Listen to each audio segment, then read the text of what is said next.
This is Tammy. I'm with Texas Rebel Promos Global. We're speaking with Brent Roeller tonight from Roller Custom Guitars. How you doing this evening? Brett? I'm sorry, ma'am. I was just switching my phone. I am absolutely wonderful. How are you doing? We're doing great, Awesome. Brett. Like I said, Brett, it's nice to have you on the show and everything, and I want to take the time and appreciate you coming on. Tell us a little bit about your guitars. I'm sorry. What was the question? I'm having a little trouble with the speaker thing. Tell us a little bit about your guitars and how you got started building them. Well, I've been a classical oil painter my entire life.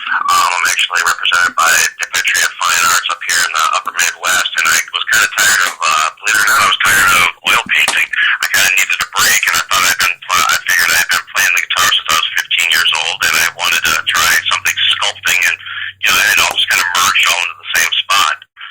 It was literally I just wanted to start a new art form, and then when it all kind of took place, everybody loved the first guitar that I kicked out. It was actually our Demon series.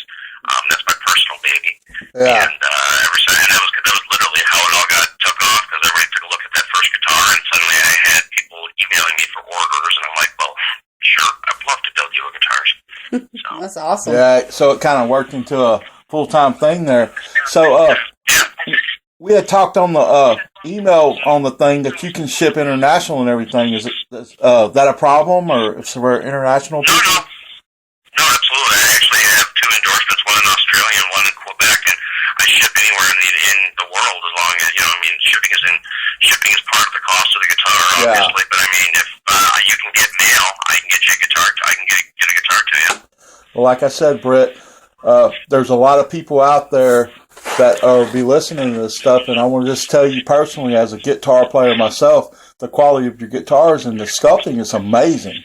It's amazing. Thanks, man. It's an obsessive-compulsive issue that I have, and just my strive for perfection. Well, like I said, we talked off the phone a little bit, and just for the listeners out there, explain a little bit what you told me about your wood selection process, because that right there by itself is pretty amazing. So just to let the people know. I buy literally the woods that I use come directly off the tree to a kiln dryer, and then to my vendor. I then go to my vendor, and I guess you can call it slab shopping. And out of every 100 slabs that I do tap tests on all of them, and I'm looking for the perfect aesthetics versus also having the perfect acoustics. So out of every 100 slabs I will only purchase 3, maybe 4, because if a piece of wood has the beautiful aesthetics, but it sounds like cardboard, that's not going to work. Versus if it has the perfect tone, but it looks like junk. So I mean, I'm extraordinarily picky about the woods that I use, and I only use top and high quality luthier grade lumber and slabs. So that in amongst itself adds a dimension to my guitars that when people ask me what my guitars sound like, I kind of tell them it's the difference between watching black and white television and HD for the first time, because what you've been playing your whole life has been black and white, and suddenly you get a total spectrum out of my guitars that you never even knew was available. Exactly, because I listened to a clip off of YouTube, and it was clean. There was no effects or anything. To me, that means a lot, because you being a guitarist, you can hook effects up to something. But like you said, you could have the best hardware in the world, the best tuners, the best pickups, but if you have junk wood, it's the sound. You're getting a lot of sound from your wood. And your woods are what are actually going to transfer the sound waves off the strings, and the pickups are what grab that sound and turn it into something that's audible. The problem is that if you have a junk wood that absorbs the energy from the sound wave in certain portions of it, like so if I'm trying to build a all-around guitar that's going to be a cool death guitar, but yet still you can play blues and jazz on, I'm going to use walnut because it has that perfect EQ. But if I'm trying to suck out the trends, I'll use a softer wood, like swamp ash, something that'll suck out the trends and just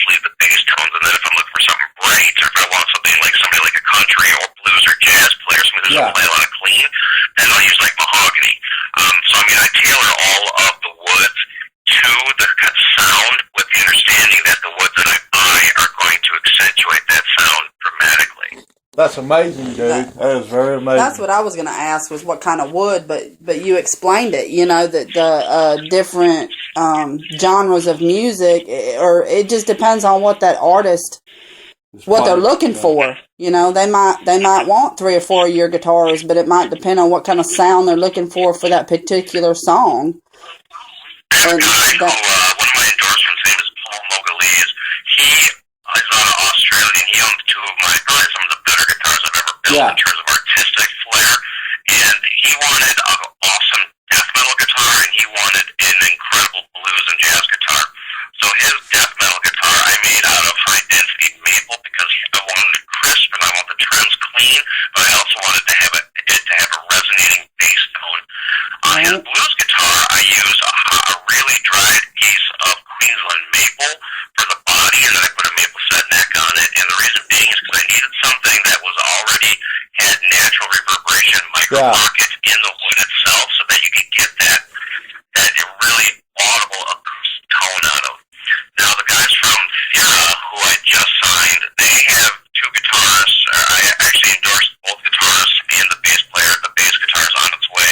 The 2 8-strings just made their first debut last weekend, and they actually said, hey, we play industrial metal, and we want Hall to have his guitar have a deep resonating bass tone, and have said, and I want mine to have a real trembling effect. So, for instance, I took Hall's guitar and I slapped on beautiful walnut wings onto it, and then that gave it that resonating bass tone. And for Pips, I actually used swamp ash with the walnut top. So between the 2 of them, in the band, their sounds actually completely harmonically are insane because of how we chose the woods for their band. Wow. That's awesome. That's amazing. And like I said, there's so many genres of music out there. So my shout out to, we mostly do rock and metal, but for anybody else listening, because we get a lot of viewers that just like to listen. Because everybody likes to listen to stuff nowadays. The reading stuff, they like to listen. And my shout outs are people looking for something that's top quality, you know, whether it be a bass, like you said, you make 7 and 8 string. That's amazing too. But, you know, there's a lot of people out there that are looking for one-of-a-kind stuff. And as far as the finish, you'll work with them on the way you finished it too, or? Everything right from when I usually sit down with the customer, the first thing I ask them is, what do you play? So if somebody says, well, I play country. Okay, well, that narrows down the woods and the hardware selection. And then we go through the specs. What do you want? Here's what I suggest. What are you thinking? What are you looking for? Once we narrow down all the parts, the hardware, the wood, then we go into, what do you want the thing to look like? Do you want it to, here's our signature models, here's our designs, here's what we can do for you in terms of our own personal designs. Okay, well, that's like a razor. Okay, so how do you want it to look? Do you want it jet black, or you play country, so you probably want like a sunburst, or you want a lighter color, you want it a natural wood green? How do you want it? So, I mean, the sky's the limit in terms of finish and finished color, paints, natural woods. A lot of guitar players lately have been doing a lot of tongue oil and Danish oil guitars. They just want their guitar. A lot of customers love the feel of wood when they're playing a guitar. They don't want that plasticky clear coat feel. Exactly. So lately I've just been doing a lot of oil. Well, like I said, I looked at a lot of pictures of your guitars and stuff, and some of that I'm intrigued because with me being I've been an artist my whole life, but I've also been a tattoo artist for 15 years. I'm intrigued with your carving work on the guitars. It's amazing. Oh yeah, it's awesome. And you're like the Einstein of this guitar stuff as far as I'm concerned. I know that sounds crazy, but I say off the wall stuff anyway in my interviews. But you're a professional tattoo artist. You would actually probably be able to do it as well as I do, because once you have just a general grasp of form and motion, it's actually pretty much the exact same thing. The only thing that's different is that I take the drawing, instead of putting it into skin. I actually draw it out onto a guitar, and then I just carve away with the parts that I don't want. Exactly, you're carving into something you'll last a lifetime too. And that's a shout out what I'm saying to all these bands, because there's so many bands that go with these theme guitars, of a logo or whatever, of something dark, or if it's just anything. And what I'm seeing is you can put it on there and not only looks great, but it sounds great, because what amazes me too is there's so many amazing guitar players out there, and they just go with the standard guitar. And so, like you said, it's like black and white and HD, you know. And I see that. Well, and you can hear in our video section the difference. If you go, I mean, and mind you, when you're looking at, it's really a lot. It's also going to depend on how you have your own volume settings set. But I mean, even just listening through your computer headphones, you should be able to know any like true guitar musical artist would listen to any of those videos and go, oh wow, okay, okay, I see what's going on here. Like I said, I always do research and stuff, and I was just like, man. But I tell you what, so do you do it? Do you your manufacturing place, is it down where you live, or? Yeah, it's up here in Woodbury, Minnesota, and we're a family-owned business, which means that my wife does the accounting, my dad and I do construction, and my best friend handles sales and marketing. Yeah. So, and once in a while, I drag him into the shop and make him sand stuff. So, I mean, we're all Minnesota local. We're all here in Woodbury and very close in proximity, and we're all family-owned. It's always kind of a kick when you get all four of us into the same room, because literally, it's a blast. We're busy throwing chunks of wood at each other and spraying each other with sawdust. Yeah. And like I said, that's amazing and everything. Well, Brett, like I said, is there any, we talked about it off the recording, but this is a shout out to everybody to try, and contact you if they have any information about your guitars, and go to the website. They can go to the website. We're on Facebook. We're on Instagram. We're on Tumblr. We're all over the internet. Just type in Roellers Custom Guitars, and you'll find us somewhere. And all you have to do is get in contact, shoot me an email, or give us a call, either one. And I'll be more than happy to go over what you're looking for, what your thoughts are, and we can sit down. I mean, I actually spend an exorbitant amount of time just sitting down and talking to people about, okay, what do you want? What are you looking for? Because these guitars take 2 to 4 months to build, and they're all by hand. We don't own a CNC, which means that if I'm going to do 4 months worth of work for a guitar, this better be the last guitar you ever have to play. Yeah, exactly. I wanted to just kind of say out there, the videos, I've got pictures and stuff on there, but people who are, that I just want to shout out and tell them that are interested in yours, at the very end of the video, there's going to be 2 numbers for people in sales and marketing for your company, a Randy, and I'm not real sure the other, your father maybe? Yeah, that's Walter Roller. Yes, okay. The best people to contact are any of the 4 of us. Any of those 4, if you want to call or email us, they'll all get to me. The best people to call are honestly me or Jesse. My dad is wonderful and he is great, but he does more. He doesn't do the quotes. Jesse and I do the quotes. Exactly. Okay. But he'd be wonderful to Randy or my dad are more than capable of getting in contact with me to get the information over to me or Jesse or primarily me. Right. Well, I put that on there, in case they just all of a sudden, they don't want to go to the website. They just want to immediately pick up the phone and call y'all.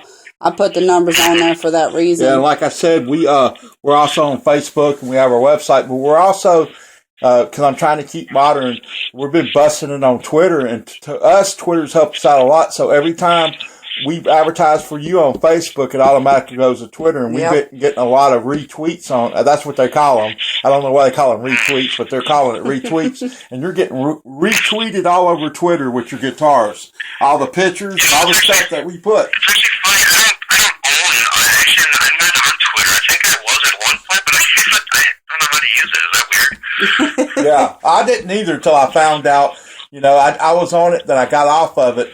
But now we've gotten so many followers, and like I said, apparently it's hooked up to our Facebook. I can't tell you how, but when I put stuff on Facebook, I go on Twitter, and then the other people retweet it, and everybody on our thing is retweeting it. So you're getting a lot of exposure on that way too, and that's kind of cool because there's a lot of record labels and bands and people like that in the music industry, internet radio stations, the radio stations too. I guess this is going to be it for us this evening, Brett. It sure has been a pleasure. We've enjoyed talking to you. I also want to let the listeners know that on the homepage of our website, there is a link to your website, so they can just click on that and go straight to you and go to contacts and find you and get in touch with you and get a hold of one of those badass guitars you got. I was saying, or buy 2 of them. Why not have a double one?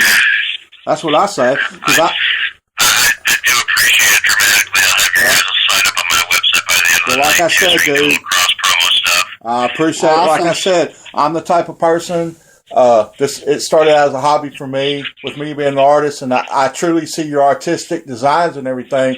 And I'm going to say another shout-out to, heck, buy 2, buy 3, because I know with tattoo machines, when I hooked up to this guy we talked about off the chain in Illinois, I got more than I can use, but it's a form of art too, because he hand builds them and everything, and your guitars, they last a lifetime. But to me, they would be addicting to own if I was on tour. I want to see them inside of tour buses and see them up on the big stages, because it will be the quality of it. Give a shout out to the guy. Yeah, because Five Finger Death Punch and people like that, I know they're your tattoo machine. Yeah, they're looking for stuff like that, and heck, they got a lot of money anyway. So no, I'll buy 2 or 3 of them. Right.